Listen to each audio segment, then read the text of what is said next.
Surat ring road Begumwadi Tirupati માર્કેટમાં કૂતરાઓના આતંક ફરી જોવા મળ્યો છે। તિરુપતિ માર્કેટ પાર્કિંગમાં ખરીદી કરવા આવેલા મહિલાના બાળક પર અચાનક કૂતરાએ હુમલો કરી બાળકને કેટલીક જગ્યાએ બચકા ભરી ખેંચીને લઈ જવાનો પ્રયાસ સીસીટીવીમાં કેદ થયો છે।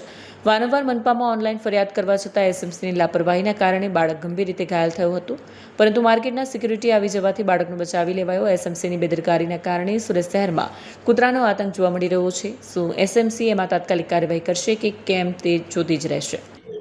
સાજીદ ડાંગરા, એક્સ સેક્રેટરી તિરુપતિ માર્કેટ। કાલે સન્ડેની આ ઘટના છે। કાલે એકચ્યુઅલી માર્કેટો બંધ હતી, પણ એક દુકાનમાં ફર્નિચરનું કામ ચાલી રહ્યું હતું જે ગ્રાઉન્ડ ફ્લોરમાં હતી। તો ગેટ માર્કેટનું ખુલ્લું હતું। એ દરમિયાન બે લેડીઝો અને એક બચ્ચો ની સાથે એ લોકો માર્કેટમાં એન્ટર થયા અને એમને ખરીદી કરવા માટેની એક હતી કે ભાઈ અમે અહીંયાથી ખરીદી કરી લઈએ, પણ બચ્ચો મા બાપથી અલગ થઈને પાર્કિંગમાં રમવા માટે ચાલ્યો ગયો। એ દરમિયાન કૂતરાઓ એના ઉપર હુમલો કરી અને પૂરું લોહી લુહાણ અને ઘાયલ કરી નાખેલું છે। લગભગ 3 થી 4 કૂતરાઓ હતા।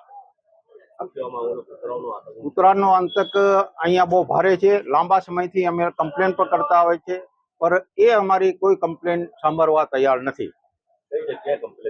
કમ્પ્લેન અમે એસએમસીમાં કરેલી ઓનલાઈન।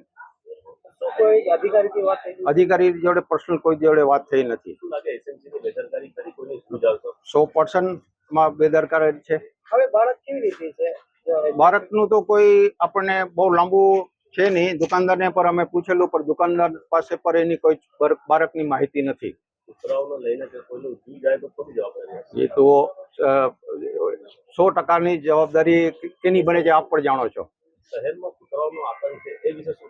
કૂતરાઓનો આતંકનો બહુ શહેરની મને બહુ આઈડિયા નથી, પણ આજે અમારા ઇલાકામાં જે આ વિસ્તારમાં જે બનેલું છે એના પરથી હું કહું છું કે આના આપણે એસએમસીએ પોતે જવાબદારી ઉપાડીને આ અમારે જે બનેલું છે એનાથી અમારે મુક્ત કરી આપે।